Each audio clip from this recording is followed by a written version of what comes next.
Very good day. So let's start with a new topic today for statistics, which is correlation analysis.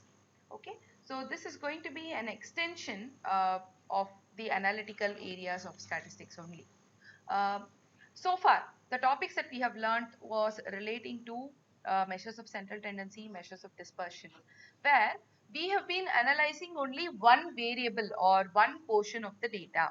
Say, for example, you have sales, you have purchases, or you have production. You analyze only one particular variable at a point in time. Now, we are going to move on to something called as bivariate data. Okay, so before we understand what is correlation, let us understand what is bivariate data first. So what do you mean by this word? Bivariate. The word itself says variate refers to the variable and bi is two. So two variables at the same point in time. So two variables collected at the same point in time. For example, profit and sales. If I take profit for 2019, I have to take profit of 2019, sales of 2019. Profit of 18, sales of 18. So, two variables collected for the same point in time or collected for the same period, given period. Okay. So, what happens in that case? If you have two data, two related variables, okay, you will be able to do, apart from finding out what is the average profit, average sales, that is separate. Like, using measures of central tendency and dispersion separately for profits and separately for sales. But what is the next thing that is more important here is, I will be able to compare profit and sales here. I will be able to give relationship between what is happening with the profit and sales. Okay, if profit is increasing, sales has increased. How much? Sales is increasing by 10%, profit increases by 2%. So this kind of comparison you will be able to provide, right? So that is where bivariate data helps in analysis. Now when we speak of a bivariate data can be represented in two forms of distribution. Friends, what is a distribution? A tabulated form of the data, okay, is called as a distribution. So we have learned frequency distribution, non-frequency. So we have seen various types of distribution where you've just given the tabulated version of the data. Okay, so there can be two forms of distribution in bivariate data. Now, what are the two forms of distribution? Let us understand that first. The first one is called as marginal distribution. So, what is marginal distribution?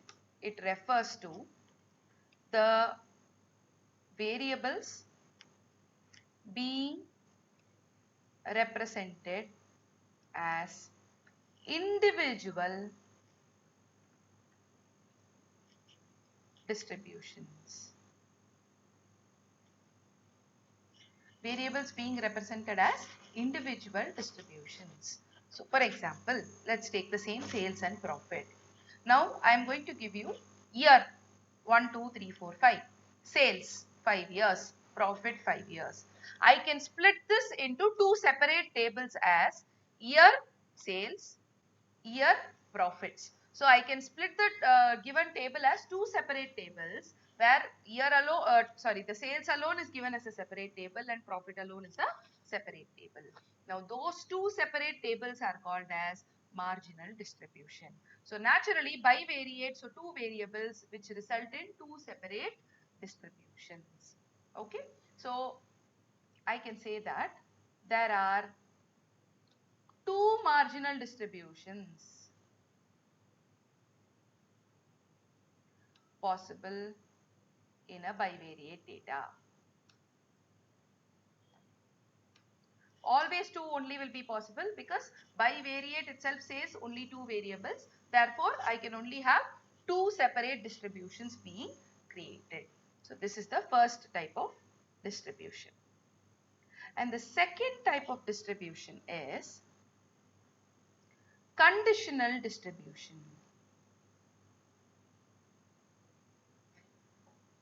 conditional distribution. Now, what is a conditional distribution? Let us understand that also. When you speak about sales and profits, okay. Now, let us understand. If I am going to say sales is 1 crore, profit is 1 lakh. Sales is 50 lakhs, profit is 50,000. Something like that I have given you in the table. Now you can ask me a question. Okay, what are all the years in which the profit, the profits have been earned for more than 50,000 rupees?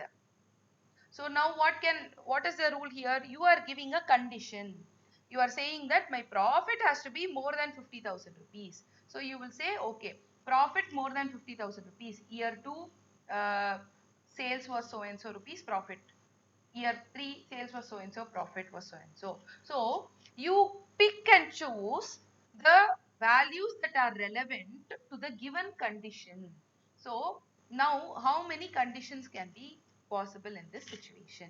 When we speak about a distribution, suppose assume I have given data for 4 years. Okay, 4 years. So which means I will have 4 sales values and 4 profit values. Am I correct? So 4 sales values and 4 profit values are going to be possible. So I can give conditions based on any of these values. I can say profit greater than 1 lakh, profit greater than 2 lakh, 3 lakh, depending on whatever is the value given in the variables, right? So the number of distributions, conditional distributions that can be created is based on the number of variables that you have in the entire distribution. So depending on that condition, from the table you pull out a small part of the table and give your answer. You say that, okay, in this table the values that are satisfying your condition are so and so.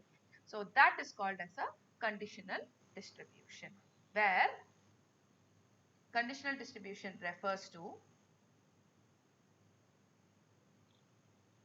the table formed based on conditions given for a particular variable.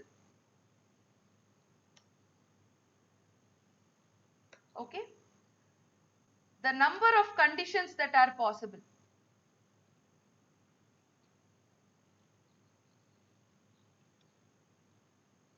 can be are number of conditions that are possible are equal to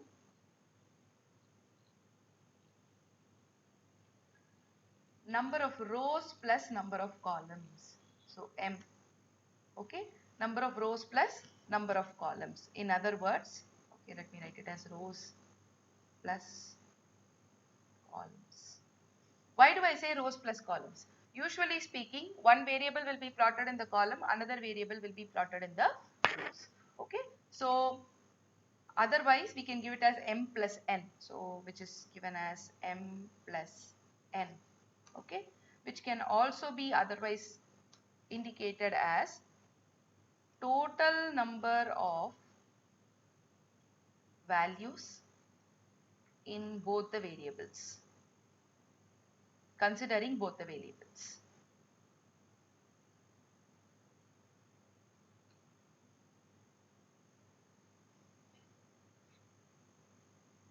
Okay. So how many number of conditions are possible? The number of conditions are M plus N. So that many different types of conditional distributions I can create. Any condition I can give, using which I can create a table. That condition, number of conditions that I can create will depend on the number of items that are given in the particular distribution. So remember, in a bivariate data, you can create a marginal distribution which is only 2 distributions, variable 1 fully or variable 2 fully. Whereas conditional distributions will be based on the number of variables in the number of values in both the variables, which is total rows plus columns, or M plus N. Okay, so this is regarding presentation or distributions relating to a bivariate data. Okay, are you clear, friends? So now we are actually going to move on to the area of our analysis, which is correlation analysis in a bivariate data. So now we saw about what is a bivariate data and all that. What we are going to see next is what is correlation analysis going to do, or where is it useful, or how is it going to help us. Okay. Now, for example, let's take the same sales and profit example. You are suppose sitting in a company. You are given the data of sales and profits of 5 years. The next immediate logic, what you will do, you will try to understand what is the pattern of relationship between sales and profit. Okay, sales is increasing, profit is increasing. Okay, so both are having a positive relationship. Okay, next another relationship. Okay, by how much percentage of sales increase, profit is increasing by how much percentage. So you are seeing two things in the relationship. One, whether both the variables are following same pattern of increase and decrease, or one is increasing, another is decreasing. For example, if I'm going to compare cost and profit, then if cost decreases, profit will increase, something like that, right? So what happens? I am trying to arrive at the pattern of movement of the two variables related to each other. And second point, I am trying to quantify this relationship by giving them a particular numerical attachment. That process is called as correlation analysis. Now, Ma'am, can you repeat it again, ma'am? yes, I will. Okay, so this is called as correlation analysis. I repeat, first point, I am trying to understand the relationship between the two variables in their pattern of movement. Okay, sales increases, profit increases, or cost decreases, profit increases. So whether they are going in the same direction or whether they are going in opposite direction.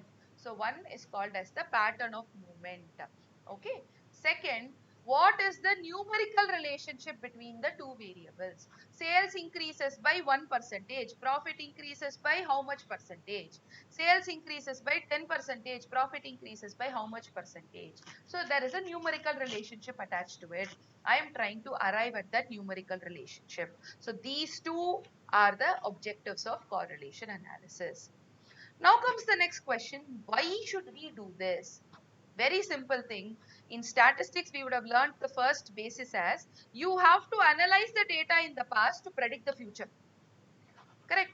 So I want to know what is my previous pattern of sales and profits, or cost and profits, or any data to analyze what will be my future relationship. So you will say, okay, over the last 5 years, this has been the trend, which means in the next year, this is going to be the expected profit. If I'm going to make a sales of so and so, this will be my expected profit. Or if I want to have a profit of this much, I have to make a sales of this much approximately. We all know whatever you anticipate or predict is not going to be accurate because it is only a forecast. But you can at least make a judgmental forecast based on the value that you have. Your judgment will be more or less near to the uh, actuals. If your values are taken correctly, your judgment will become more or less near to the actuals if you adopt the correlation as a process. Now that process of prediction in the future, no, that is what is called as regression analysis. You would have learned these two words together, correlation and regression. Okay, correlation is using the data in the past to establish the relationship. Regression is using correlation to predict the future. So that is the second part of the story, which is regression analysis. We will come to it separately. Okay, so we are now going to focus on learn only on the first part of the area of understanding, which is correlation analysis. So let's take down correlation analysis.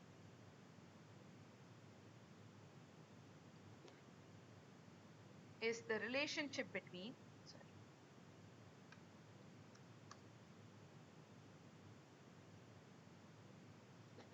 two variables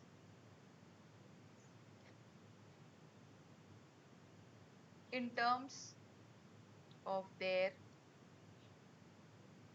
nature and magnitude in terms of their nature and magnitude. Okay. So nature here refers to the pattern of movement and magnitude refers to the volume or the numerical relationship between the two variables. Okay. Now I am speaking about two variables, which means I am doing a comparison. Now, wherever we do a comparison, we all know the term that is relevant is it is a relative measure. Correct? So it is a relative measure given by the value of correlation coefficient. So coefficient, wherever you see this term, it will be an abstract number and it will represent a relative measure. So it is given, it is a relative measure given by the value of coefficient of correlation.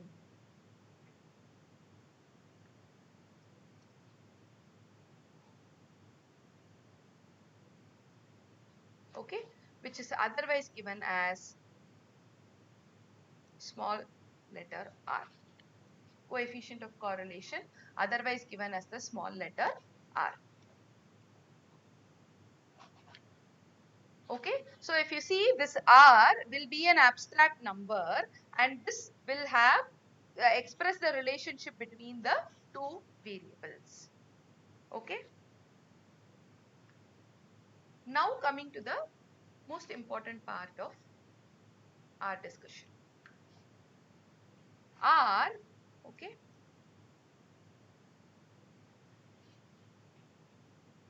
can be positive or negative, which means if your relationship is opposite direction, for example, cost and profit, or demand and price, where the relationship is in the opposite direction, indirect relationship, then R will be negative to indicate that it is a opposite direction relationship. Whereas if it is in the same direction, then R will be positive. Okay. So R can be positive or negative. And the next point to remember here is the value of R lies. Mom, your voice is breaking up. One minute. Yes, ma'am, your voice is. Yes, yes, 1 minute.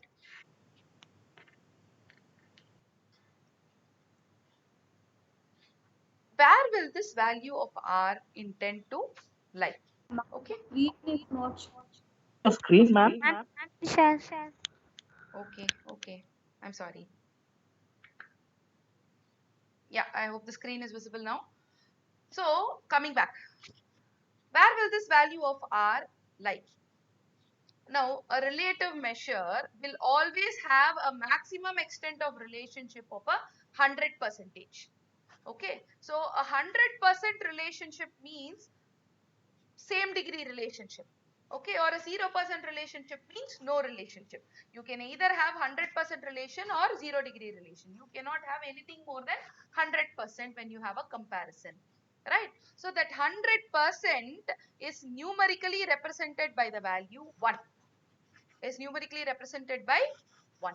So here we are going to say that the value of R lies between 0 and 1.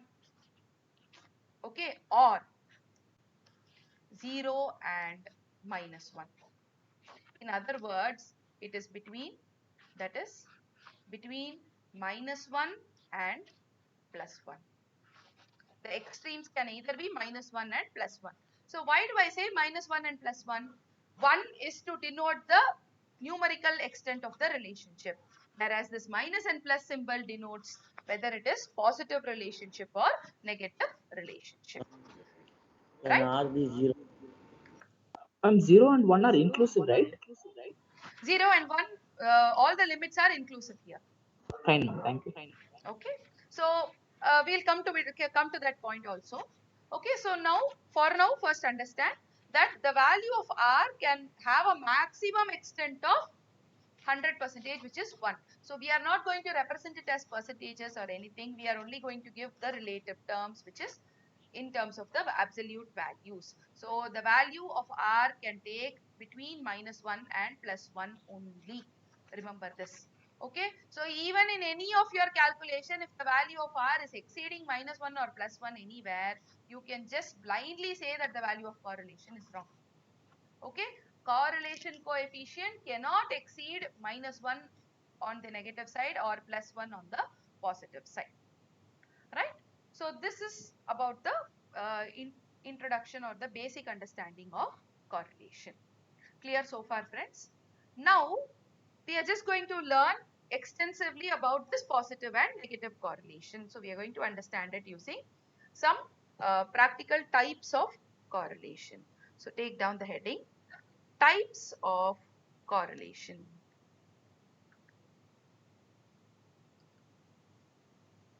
Types of correlation. So what is meant by this type of correlation? Let us see some examples and understand. First, okay, let me give you a sample set of numbers, x and y. So because it is a bivariate data, I am taking the two variables as x and y. So 10, 15,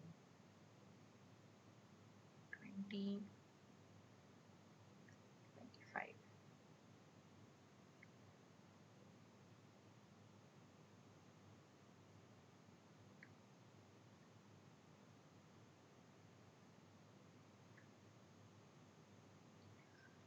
So I have given you a relationship here.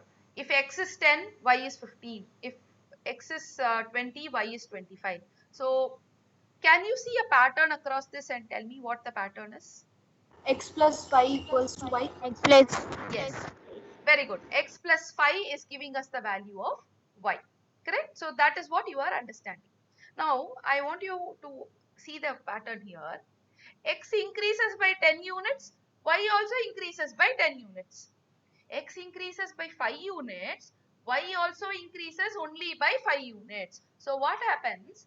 The proportion of increase is same. The proportion of change of x and y is remaining the same. So x and y are maintaining the same quantum of relationship with each other. Okay. So if I have to draw this as a graph, then how will I draw this as a graph? The graph will look something like this, where x-axis and y-axis. So 10, 15, 20, 25, if I plot like this, my graph will look something like this. Okay, maybe I might not be accurate in drawing, but the direction will look something like this. So if you see, the graph will go on an upward sloping direction.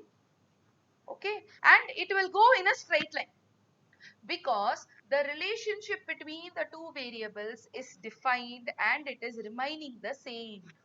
The relationship is remaining the same. So the points that you have to understand here, number one, the two variables, okay, so x and y, let me speak it in those terms, x and y are increasing or decreasing simultaneously.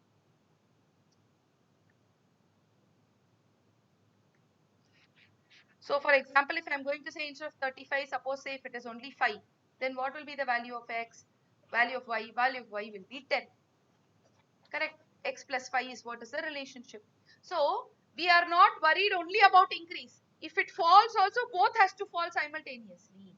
Remember, this relationship is just not about increase. This can be also about decrease, but it should be in the same direction. If x increases, y also increases. If x decreases, y should also decrease. This is point number one. Point number two, the increase or decrease is in same proportion. So the relationship of increase and decrease remains the same for the two variables. Okay, so same in the sense, I am not saying that here also 5, here also 5. Let me take another example. Say suppose I am changing these numbers as 12.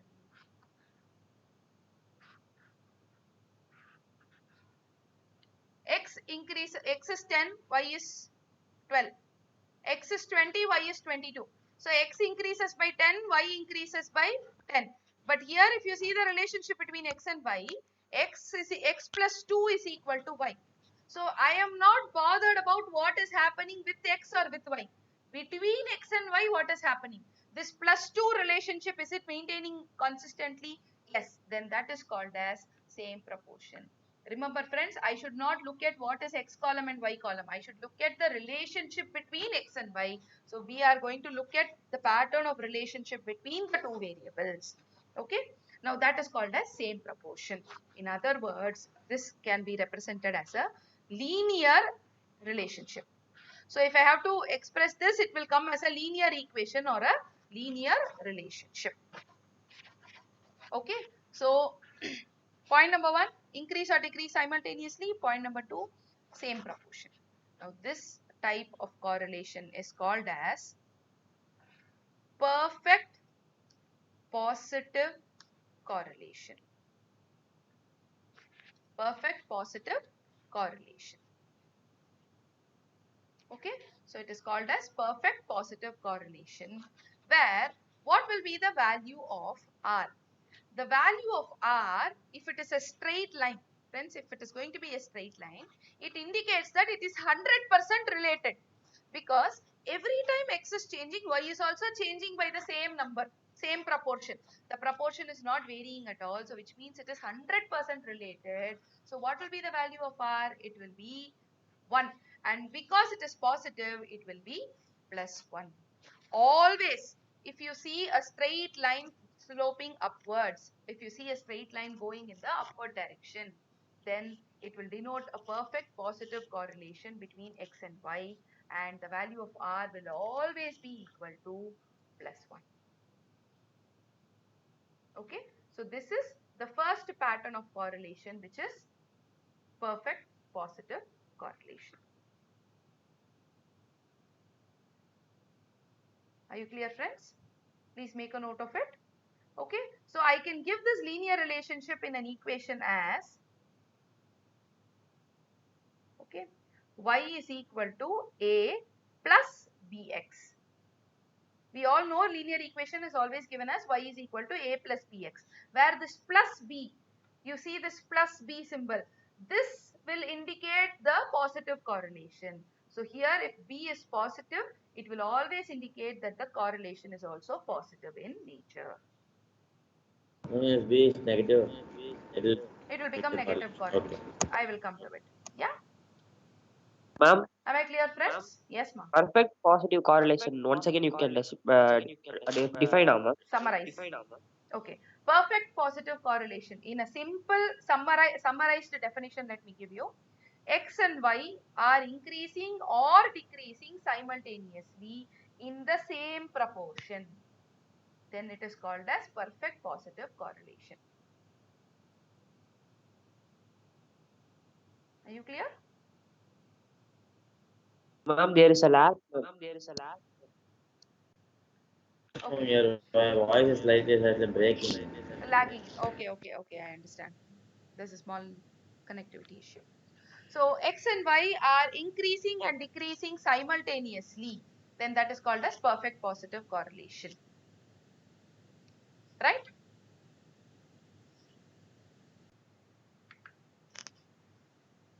So this is about same proportion. Next we are coming to the same increase and decrease simultaneously only, but we are going to come to different proportions. Okay? Let me take an example. Okay? Let's take the example. Now, in this case of numbers, are you able to establish one pattern of relationship between x and y? No, ma'am. No, ma'am. No. Where x and y, you can say that okay, x is increasing, y is increasing. So if x falls, y will also fall. That logic is correct. Whereas the proportion between x and y is not remaining the same. Because if you see here, it is plus 10. here it is plus 6. So the pattern is changing across the values between x and y. So if I have to draw this as a graph, then what will happen? Will I get a straight line when I draw the graph? No, ma'am. Will I get a straight line? No, I will not be able to get a straight line. I will not be able to get a proper line at all. The line will go zigzag in one direction. Okay, the line will probably go haphazard, whereas in one direction. Okay, so usually what will happen, the points will not lie in a straight line. The points will lie here and there, scattered here and there, whereas it will all be pointed towards the upward direction. So if let us plot this in the graph. So if I draw a graph, then it will look something like this. If I draw and try to plot the points, one increase will be there, one decrease will be there, then there will be a step increase. But if you see the points will be here and there. I've just tried to plot it as a line. Okay, it will be like a line which has no pattern, whereas the direction of the line will go upwards. Okay, the direction will alone be upwards, whereas the pattern will not be a straight line or a defined pattern. So what are the points to remember here? Point number 1, x and y increase or decrease simultaneously. This is point number 1. Point number 2, the increase or decrease is in different proportion. The increase or decrease is in different proportion. Now this is what differentiates first one and the second one, first correlation and the second type of correlation. So this is called as positive correlation, because it is positive, it is going in the upward direction only, but it is not perfect because it is not showing same extent of relationship. So it is called as positive correlation. Now what will be the value of R? R will be, okay, lying between 0 and 1. Okay, so it will not be 0. 0 means no correlation. 1 means perfectly positive correlation. So it will not be 0 or 1, it will be any value in between 0 or 1. So it can be 0 0.01, 0 0.02, 0 0.5, 0 0.7, 0 0.9. It can be anything. Okay, so lesser the value, lesser the correlation, lesser the relationship between the two variables. More the value, greater the relationship between two variables. So if I say 0.9, then you can say that, okay, the variables are so closely related. If one changes, the other will change immediately in proportion. Whereas if I say value of R is 0.05, then they are not very closely related. If X changes, Y may or may not change, right? So that kind of correlation is called as positive correlation, where the value of R lies between 0 and 1. What is the point to remember? The X and Y increase or decrease simultaneously, but in different proportions. So here it is a non-linear relationship. So I cannot give it as a linear equation. So it is a non-linear relationship. So the equation can be anything, x cube, x square, x power 4, anything it can come except for a linear relationship. Okay, so it may not have same patterns being followed. It may or may not have same pattern being followed, but the proportion will be completely different for each set of values. This is Ma'am, this yes, this is similar to the price elasticity of demand and supply, right? perfect. It is similar to price elasticity of demand and supply. So if it is fully elastic or perfectly elastic, then you will have a perfect relationship. If it is elastic but not perfectly elastic, then it will be just positive relationship or just negative relationship. Whereas if it is non-elastic, then no correlation. Yes, ma'am. Yeah, very good example. Can I move on to the next? So we have seen positive the two types, which is perfect positive and positive. So naturally the other two is going to be on the other side of it, which is negative correlation. So we are going to see perfect negative correlation and negative correlation. So the next type is, okay, I am not giving examples. Let me go to the pattern directly. You will be able to understand it. X and Y move in opposite directions. Okay. And the second point is the proportion of change is in same proportion. Okay. So if I say x increases by 5, y will decrease by 2. So I will say x minus 2 is equal to y. So what happens? Every time x increases, y will decrease. Okay, so x and y share a opposite relationship. So in that case, the degree of proportion between x and y will be the same, whereas the x and y variables will keep moving in opposite directions. Right? Now that is called as perfect negative correlation.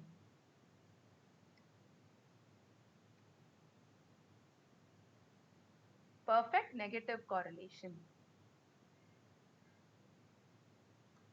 Okay. So what will be the value of R?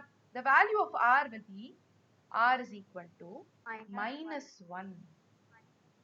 The reason is, if perfect positive is plus 1, perfect negative will be minus 1. So how will the graph of a perfect negative correlation look like? The graph will be a downward sloping straight line, like your demand curve, downward sloping straight line. So the graph, if drawn, will look something like this. The graph will be a downward sloping curve. So what does this indicate? It again indicates a linear relationship. Okay. And what is the equation? Y is equal to A minus Bx, where this minus B says that it is a negative correlation. This A can be positive or negative, that is different. Whereas for us, what is important is this minus B. Whatever is relating to X only is going to be important to us. Okay. So remember, both perfect correlations, which is perfect positive and perfect negative, both are linear relationships. Okay. If it is positive, it is plus 1. Negative, it is minus 1. So the rule is x and y either increase or decrease, but in opposite directions, and the proportion is same proportion. Now coming to the other version of it, which is x and y move in opposite directions.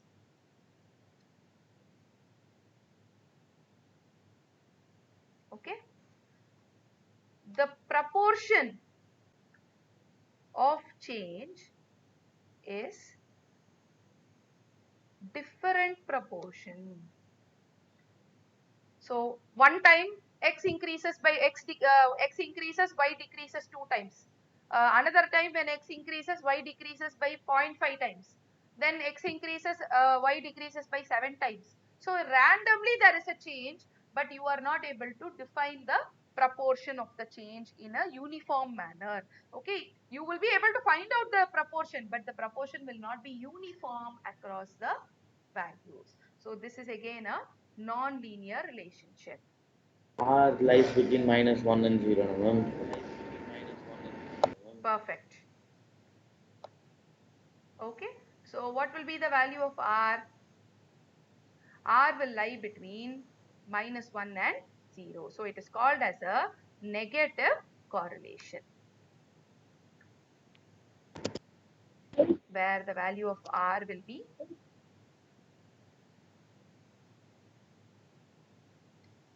-1 and between -1 and 0. So it will neither be -1 nor be 0. It will be somewhere in the in between. So minus 0.05, 0.07, 0.1, 0.7, any number it can have. Okay. Again, same rule. Greater the correlation, higher the impact, lesser the correlation, they are inelastic or not responsive to each other. Right? So the graph, again, I hope you would have understood the graph. The pattern will be wavy, but it will slope downwards. The pattern of the line will not be clear, but it will be a downward sloping direction. Ma'am, can we get negative values of y Yes, value? negative values of Y. yes, yes, you can. Then we Suppose you are speaking of a situation of loss. If profit is positive, then loss can be negative. Na? Then in that case, the value, if y is equal to profit or loss, then if y is positive, it is profit. Y is loss, it is negative. Correct? Yeah. So remember, the variables can be positive or negative. Okay. We are here speaking only about the relationship between the variables. The variable's nature will depend on what variable you are taking. If you are taking temperature, temperature can become negative in cold countries. Okay, so profit or loss can become negative. So there are situations where you can have negative numbers applicable in variables also. then the graph will be below the x-axis. Yeah, it can be below the x-axis. Okay, ma'am. This line can keep extending anywhere, na? It can be in any quadrant. The pattern will be this. That's it. Okay, ma'am. If I am just taking x and y quadrant as this the first quadrant, but if you take any quadrant 1, 2, 3, 4, any quadrant, you draw the graph, you will see the same pattern. Either in sloping upward direction, which is positive, or sloping downward direction, which is negative. Okay, ma'am. Okay. And the last type where x and y move in no specific direction.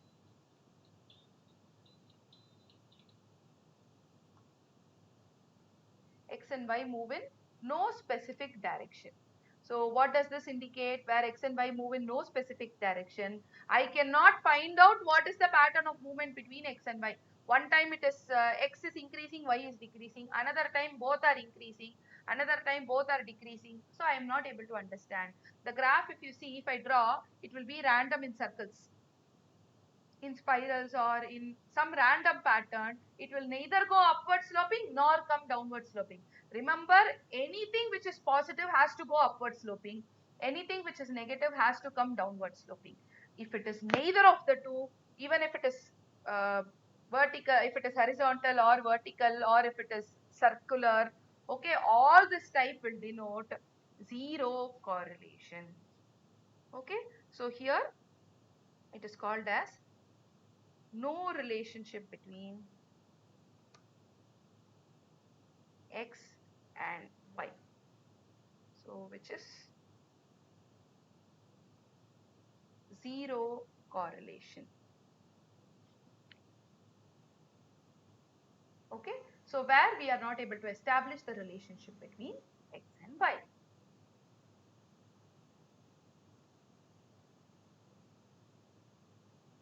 Right? Okay, so now zero correlation, what will be the value of r?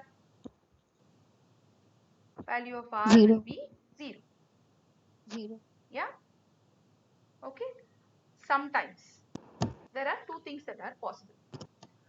I can have two variables, for example, demand and price, which have zero correlation. Is it possible? No, ma'am. Demand and price having zero No, ma'am. correlation. Is it Not possible? possible. Fully inelastic. Completely Inelastic inelastic demand. and completely elastic are imaginary situations. Exactly. But imaginarily they are possible. Realistically, they may not be fully possible. You will at least have 0.0001 Yes, ma'am. percentage impact. Correct? Yes? Okay. Can I have relationship between two variables, positive or negative relationship between two variables, which are not related to each other?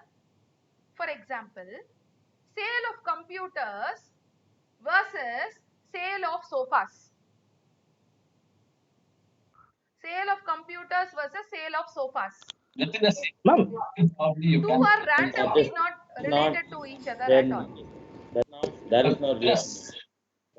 relationship. Exactly. Okay, they are not related to each other in terms of their logical relationship. I cannot relate sofa and computers, correct? So there is no logical relation. But if I want to do the mathematical calculation, I can still do, because at the end of the day they are just numbers. You can play around with numbers, right? So when I'm going to do the mathematical calculation, I will still get a answer. I will get R is equal to 0.7. Does it, just because R is equal to 0.7, does it mean the sale are related to each other? No. Just because the value of R is, you are able to arrive at the value of R, does not mean that the variables have to be related to each other. There should be some logical relationship, correct? So that is what we are going to understand. If there exists a correlation, a mathematical correlation, I am not speaking a logical correlation, mathematical correlation between two unrelated variables, two logically unrelated variables.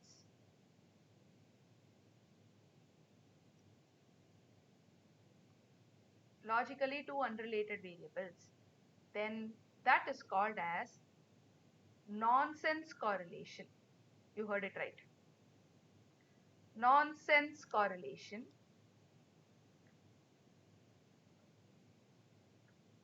or spurious correlation.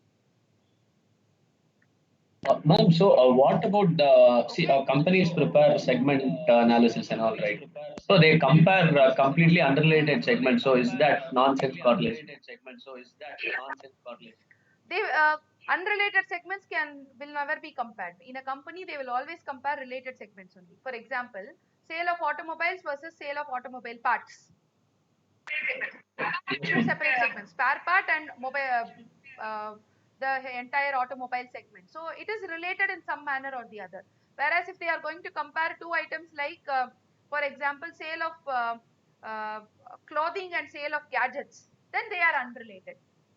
Then that you can call it as nonsense Okay. correlation.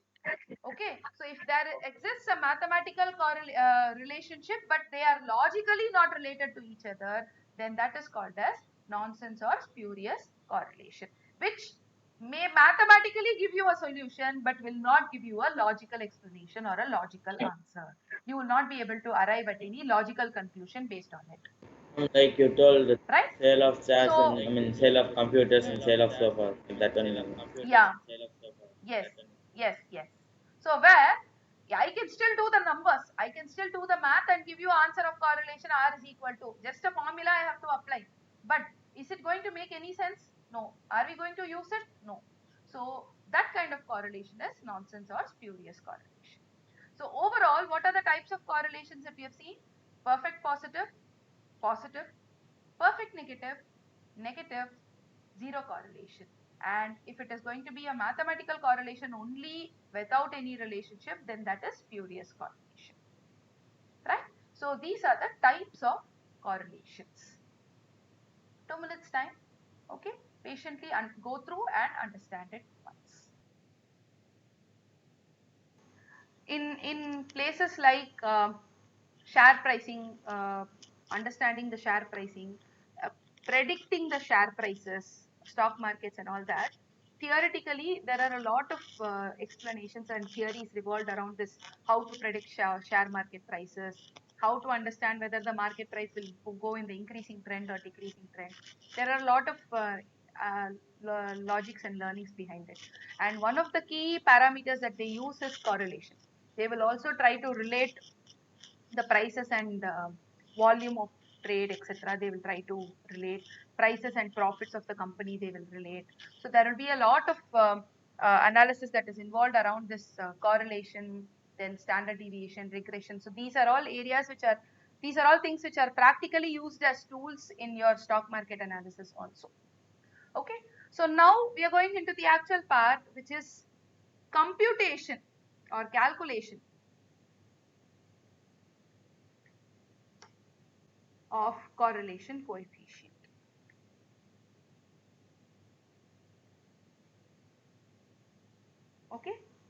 So there are actually speaking 4 ways of arriving at this correlation coefficient.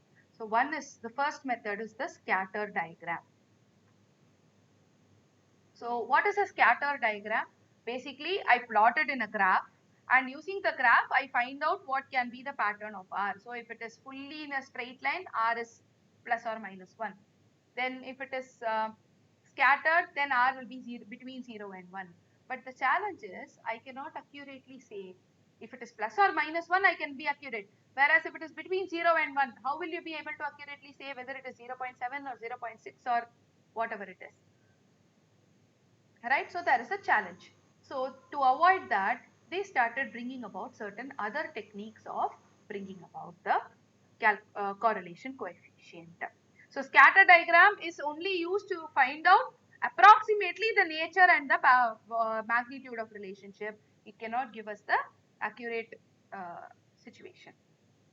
So next method that was identified was coefficient of concurrent deviations. Coefficient of concurrent deviations. Okay. And the next method was Spearman. So identified by the name of the person. Spearman's rank correlation. And the last one was our favorite person, Carl Pearson. Carl Pearson's product moment correlation. Carl Pearson's product moment correlation. So we are going to learn these 3 methods as the methods of correlation coefficient computation. Okay, so each of these methods we are going to see the method of computation. Don't worry, in the exams they will clearly mention which you have to compute. If they don't mention, you will be generally taking it as Carl Pearson's product moment only. Okay, because that will be the best method. You will understand it why and all. So let's start with first one, which is coefficient of concurrent deviations.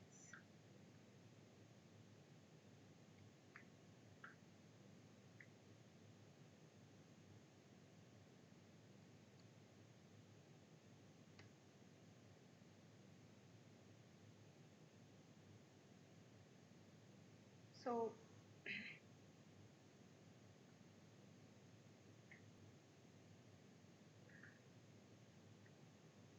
I have randomly taken some numbers. Okay, just for classroom understanding, I am just using some numbers here. Now, assume this is the set of variables of x and y. You can assume it as any number, say sales, profits, some supply and price, anything you can take. Now, we are wanting to find out the value of r. The word concurrent deviation, okay, the word deviations here refers to the extent of differences. Now this method was the first simplified method that was found out. They said, okay, let's not complicate it too much. Let us see x increases or decreases. Let's see y increases or decreases. Let us only consider the direction of the change, whether it is increase or decrease. Let us ignore whether it is increasing by 2 units or 3 units, etc. So we will ignore that for a while. We will only see the direction of the change. So they said, using that, let us try to find out an approximate correlation measure. So let me write this. This method considers the direction of change only and not magnitude. Magnitude in the sense the value of the change. Okay. So now we are going to identify the directions of the change. So please watch carefully what we are going to do. Direction of x, direction of y. And then there is a column called C. I'll come to what C is separately. Okay. So direction of x. Now the first one is 30. 30 is after which variable? Whether previous variable was 29 or 28 or 31 or 32, I do not know. So for the first one, I do not know from where it started. So I do not know the direction. So I am going to write it as nil. Okay. Nil for direction of x and y for the first one. Now let us come. From 30, the variable x has fallen to 25. So it has decreased. We are not worried about whether it has decreased by 5 units or 7 units or 9 units. No. Decrease or increase. Decrease means minus, increase means plus. So minus. Next, 25 to 27. Okay, I should not see it from the first one. I should see it only from the immediate preceding variable. So from 25 it has become 27, which means it has now increased. Plus, from 27 it has become 26, which means again it has decreased. Minus, from 26 it has become 31, which has increased. So plus. So what is the point that we have done here? We have identified the direction of movement of the variables based on whether they are increasing or decreasing. Okay, with respect to x alone. Next we are going to do separately for y. Am I clear? So now let us do it for y. Okay, for y, let's take it as first one. Again, I will not be able to identify the direction. So second one, 45 to 46. Increase or decrease? Increase. Increase. 45 to increase. 46 to 48. Increase. Increase. No change. 48 to 48. Same number. Same number, always take it as increase. Because no change, I can't write 0 here. I have to either put it as plus sign or minus sign. Always take it as plus sign. Okay? Plus. And the next one is Minus. what? Minus. Okay. Clear so far? Suppose I am adding, let us say I am putting another, let me add another row. Okay, I'll just add another variable just for your understanding.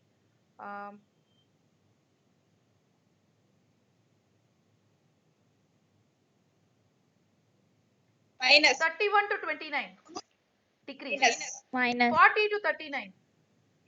Minus. Okay. Clear? So what we have done here, just the preceding values we have compared and seen whether it is increased or decreased. Now comes the most important part. C refers to concurrent deviations. This concurrent deviations is what is represented here. What do you mean by concurrent deviations? Concurrent means in the same direction. Concurrent means same direction. So if x increases, y should also increase. Similarly, if x decreases, y should also decrease. So we are going to identify what are all the deviations in the same direction. The more same direction deviations are, the more positive correlation will be. The lesser the deviations are in the same direction, the correlation will start becoming negative. Okay, so nil for the first one, because anyway we cannot identify the direction. Now for the next one. One variable is decreasing, another variable is increasing. So are they concurrent? Oh. They are not concurrent. So we are going to give it as the symbol minus. If it is concurrent, we will give it as plus. If it is non-concurrent, we will give it as minus. So if in simple understanding, if I have to say, just multiply the signs of x and y. Minus into plus, minus. Plus and plus, same direction. So they are concurrent. Plus into plus is plus. Similarly, minus into plus, minus. Plus into minus, minus. Yes. Now the last one, if you see, Plus. minus into minus, both are decreasing. Yes. Are they called as concurrent? Yes, they are called as concurrent. So plus. Minus into minus is plus. Am I clear? Okay. So now comes the number of concurrent deviations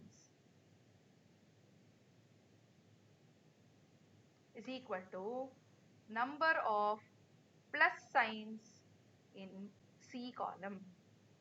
How many 2. plus signs we have here? Only 2 plus signs we have. So 2 is the value of number of concurrent deviations. Okay, so 2 is the value of concurrent deviations. Now coming to the formula.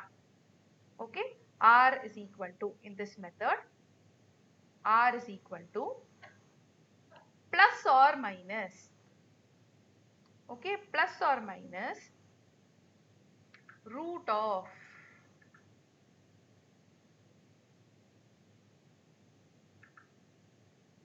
one second. Yeah. Plus or minus root of 2c minus m the whole divided by m. Everything within the root, 2c minus m the whole divided by m. So the entire thing will be inside the root. 2c minus m the whole divided by m. Okay. Now let us understand the formula. What is m per c? I have already told you. Number of plus signs in c is what we are going to say. So here c value is 2. So 2c means I will take it as 4. Now what is m? M is equal to n minus 1. Now what is n? The number of pairs of observations that you have. So how many pairs we have? 1, 2, 3, 4, 5, 6. I have 6 pairs of observations. So I have 6 comparisons that are being made here. Whereas in that 6, if you see, the first one I was not able to compare because I did not know what happened to the previous values. I was not able to compare. So I have to remove that in the picture. I have made comparison only for 5 pairs of observations. So that is why we are taking it not as n but as m, which is nothing but n minus 1. Okay. So here what will be the answer of m? M is equal to 5. 6 minus 1, which is 5. Okay. So where n is number of pairs of observations. Right? Now write your answer. R is equal to,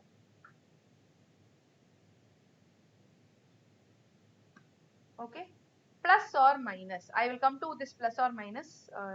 Please wait. Plus or minus root of. So, okay, 2c. So 2c can be written as 2 into 2. Okay, 2 into 2 minus m. 5. What is m? M here I have identified as 5. The whole divided by 5. Please tell me the answer. You will Root get of plus or Root of minus minus 1 by root 5. of minus 1 by 5. हाँ, Root root is of full minus 1 by 5. norm for denominator also. Yes, yes, including the denominator only. So, can you do the root of 1 by No, minus ma'am. 1 by 5? 1 by 5. Root of, okay, Yes, can ma'am. you do the root of Yes, 1 ma'am. by 5? Can you do and tell me the answer 0.4472. first? So, what you are going to do is 1 by 5. So, 0.2 is the value. Press square root button of 0.2. What is the answer that you get? 0.4472. 0.4472. I am taking that answer. So I am writing it as minus 0.4472. Okay, I am ignoring this root now. Minus 0.4472. Correct? Am I correct? Yes. Can I take an imaginary value inside the root? Can I take a negative No, number ma'am. inside the root? Okay. This is where this plus or minus sign is going to come to our rescue. Okay. Why this plus or minus sign was introduced? Let me tell you. Now, we all know that we are going to say if number of plus signs is more, then it is positive correlation. Whereas if number of plus signs is less, then it is negative correlation. Correct? So, if it is a negative correlation, value of R has to be negative. Right? So, to denote that only, inside the root also you will get a negative number. So, remember, if 2c minus m by m, if this value becomes negative, then it will denote a negative correlation. So your final answer should be negative correlation, which is minus 0.4472. Yes, ma'am. Yeah, minus 0.4472. I am introducing this minus sign because inside the root it was negative. So outside the root also it will take the negative sign only. Okay, if inside the root it was positive, then outside the root also it will take positive sign only. You cannot say, ma'am, if I take the square root, plus or minus both are possible. That is mathematically. Statistically, as per concurrent deviations method, if it is inside the root positive, outside the root also positive. Inside the root negative, outside the root also negative. Okay, so remember, in concurrent deviations, the point that you have to understand here is, if 2c, so let me just write that point, note, if 2c is, or 2c minus m is less than 0, so which means if it is negative, then what happens? Then it is a negative correlation. R will be negative. Or if 2c minus m is greater than 0, then what will it be? Then it is a positive correlation where R will be positive. Okay, and if 2c minus m is equal to Ma'am, 0, if then it is 0 correlation. Okay, so I'm just not writing that corollary. 2c Yes, minus m is equal to 0, it will become 0 correlation, ma'am. Is equal to 0, it will become 0 correlation. yes, Okay. it will become 0 correlation. Okay, so in this, please remember, whatever sign you get inside the root will be the sign of R ultimately. If inside the root it is negative, outside also negative. Inside the root it is positive, outside also positive. Remember and register this rule mandatorily. Okay, so this is method of concurrent deviations. Note down the formula and take down the workings along with the notes. Have again taken some random numbers. Okay, you can now calculate for this example the value of R using coefficient of concurrent deviations method. Start, and then let's check your answers.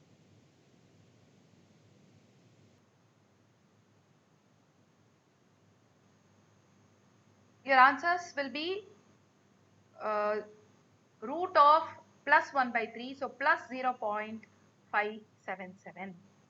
Okay, so you will have C is equal to 4 values which are having plus signs. N is 7, so M is 7 minus 1, which is 6. So this is going to be your answer. Please check your answers.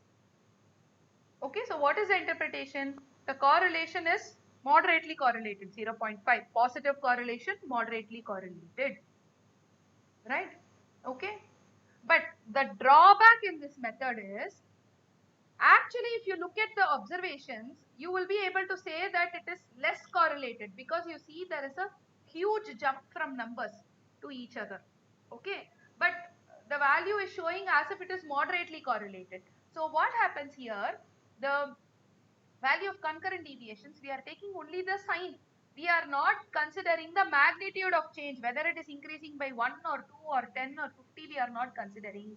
So what happens? The challenge here is that we are unable to give an accurate measure or an accurate calculation here. The reason being, the magnitude is not considered. So to solve that only, subsequent methods came into picture. Okay. So the next method that we are going to look at is, so we are going to move on to the next method, which is Spearman's rank correlation. Spearman's rank correlation. Now, the word itself says this method came as a helping hand to the previous method. It just added some benefits. Okay, it was also not fully foolproof, but this was mostly used in case of attributes. So, mostly used in case of attributes. Okay, say for example, if I have ranks of people, if I have where I don't know what is the underlying score, I only know the rank. Or suppose if I have some scores given based on some attributes like performance in the class, or their participation in the competition, something like that, where it is based on individual perceptions, etc. then I cannot take individual perceptions in numerical values. I can only take them on the basis of rank. Okay, according to you, he is number 1, she is number 2, he is number 3, like that I can take. So this method said that I am not going to go by numbers fully.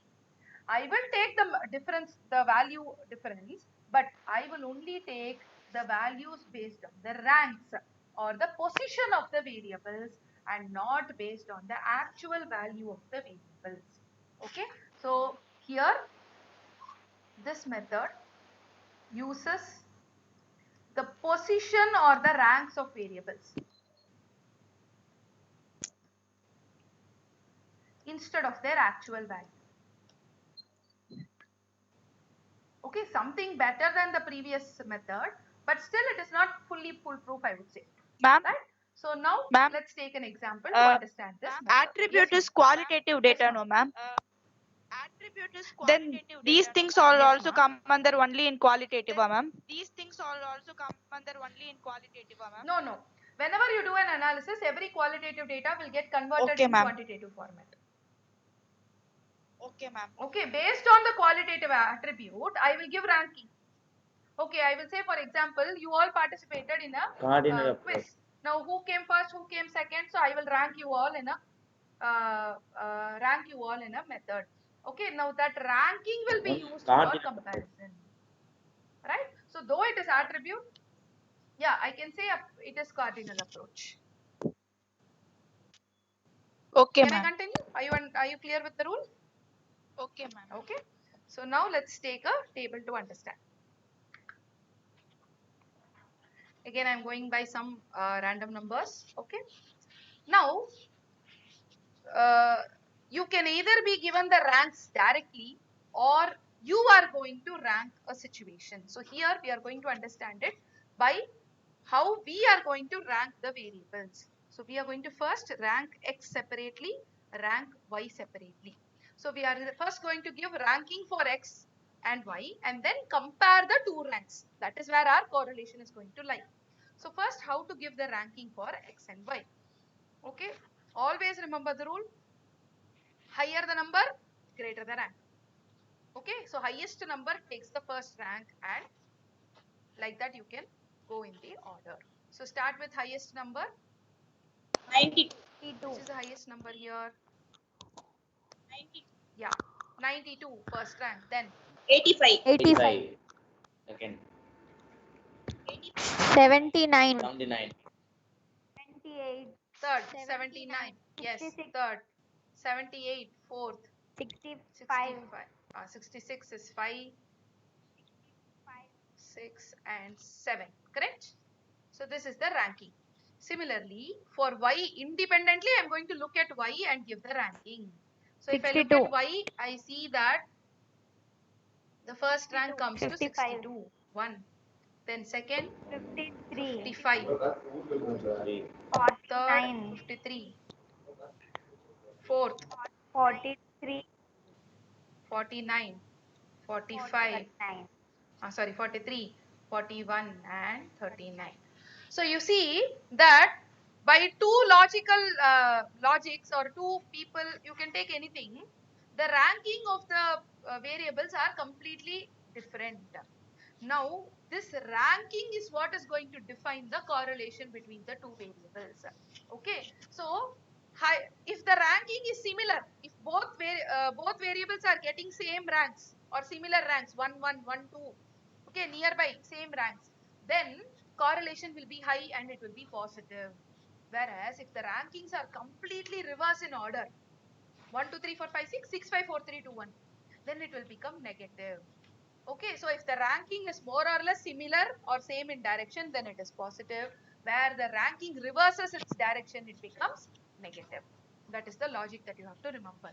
Am I clear, friends? So these are hints which you may not be directly getting to know in the exam. These are hints that you should register from the logical understanding. Okay, ranks all in the same direction means positive. Ranks all in opposite directions means it is becoming negative correlation. Now we need to do the comparison.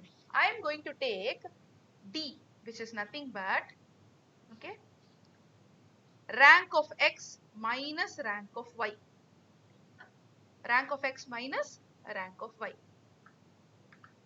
Okay, so 6 minus 6, 0. 4 minus 5, minus 1. 5 minus 4, 1. 7 minus 3, 4. 3 minus 1, 2. Minus 1, sorry, minus 1, minus 5, correct? Okay, so now this is your ranking. If you see, there are a lot of variations. Okay, so now let us see how our ranking is going to be impacting the correlation. Now I am going to find out d square. I am going to find out d square, which is nothing but 0, minus 1 square, 1, 16, 1, 4, 4, sorry, not 4, 125. 16, 4, 1 and 25. Okay, now take the total of 48. the last column. 48. So 30, 46, 47, 48. So the answer will be 48. Total of d square, sigma d square is 48. Now comes the formula. R is equal to, okay, R is equal to, let us understand the logic of the formula first. Ma'am, sigma d will be 0, no, ma'am? Sigma d will be 0, no, ma'am? Sigma d will, Okay. here sigma of deviations will become Okay. 0 at one point in time. Okay, so d square, sigma d square,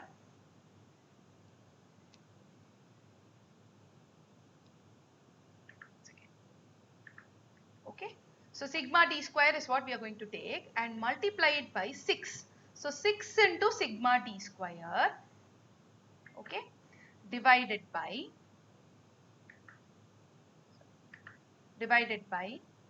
n into n square minus 1. N into n square minus 1.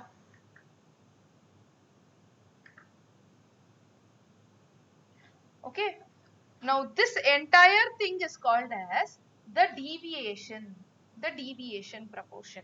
But what we want the correlation. Okay, so this d square, what it says, this d square says how much the ranks are differing from each other, which is the deviation of the ranks. So I am taking the proportion of deviations by this formula, 6 sigma t square divided by n into n square minus 1. This 6 is a constant. Okay, the 6 will not change irrespective of any question, any number. 6 is a constant that has been given by Spearman himself. Why 6?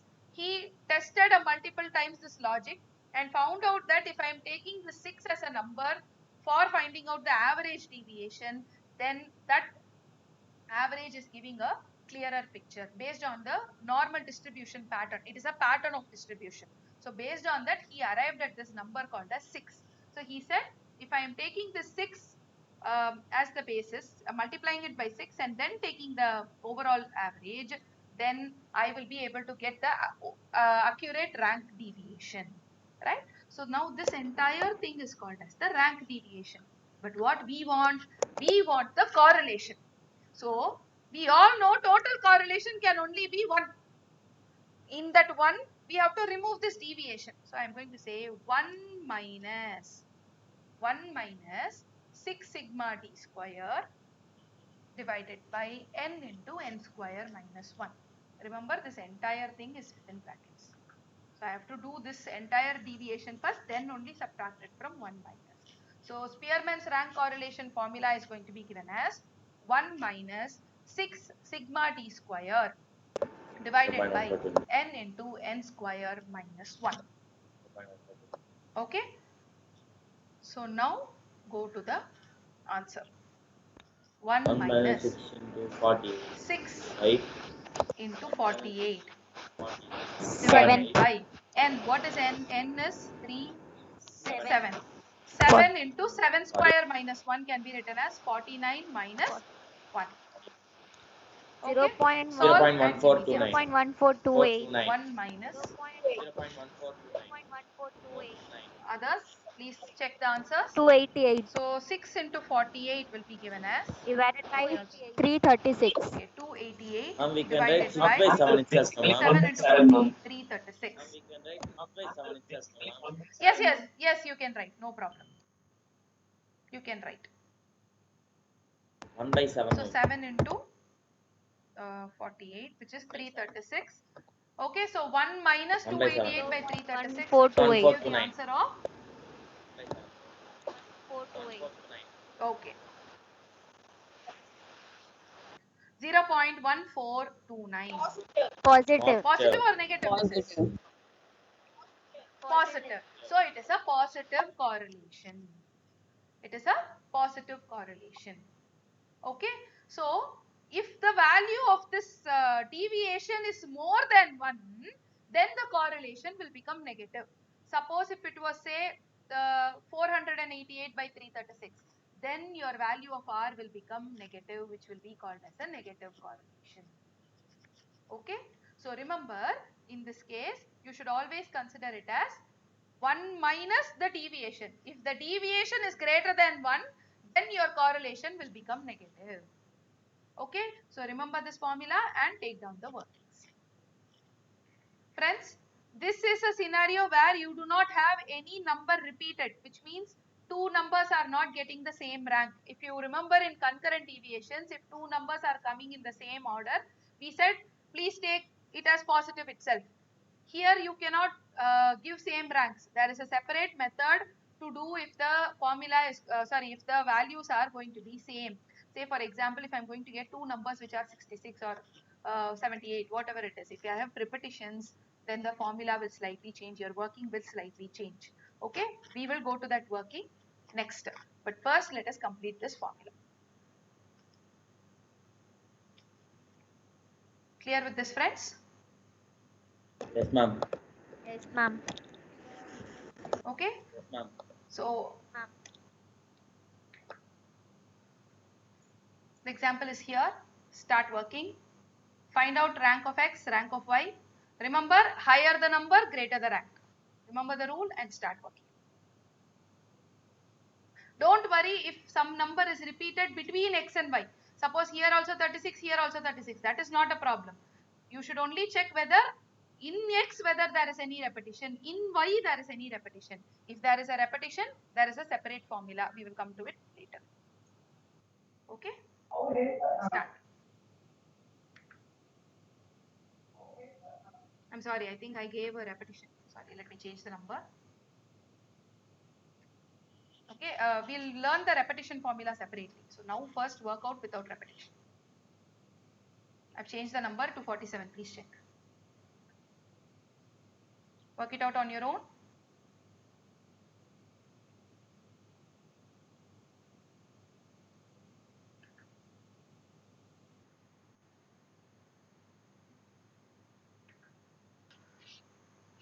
Are you getting these answers, friends? Please check.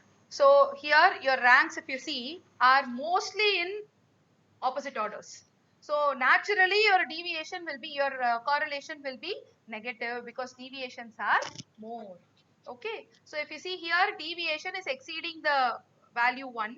So here I will get a negative correlation of minus 0.7714. So to some extent the values are being considered, but the values are not fully considered. If you see here, first rank is given to 69, okay, 68, 67. Fourth rank is 39, whereas there is a huge gap between 67 and 39. So that gap is not being considered, but at least the position of the numbers are being considered. So it is slightly better than method of concurrent deviations, but this will not be foolproof for any quantitative variable data, which is for any data which is relating to variables. It will not be foolproof. It will be useful only in case of attributes, right? So this summarizes Spearman's rank correlation where there are no repetitions. Okay, where there are no repetitions of values. So in the next we are going to learn in Spearman's rank correlation itself where there are repetition of values, what has to be done. That is going to be our next area of learning, which we will discuss it in the next class. After that, we will be moving on to the next method of correlation, which is Karl Pearson's correlation. Right? So till this, please ensure you're remembering the formulae and the logic behind the formulae. We will meet in the next class to continue with Spearman's rank with ties or with repetition in Okay. ranks.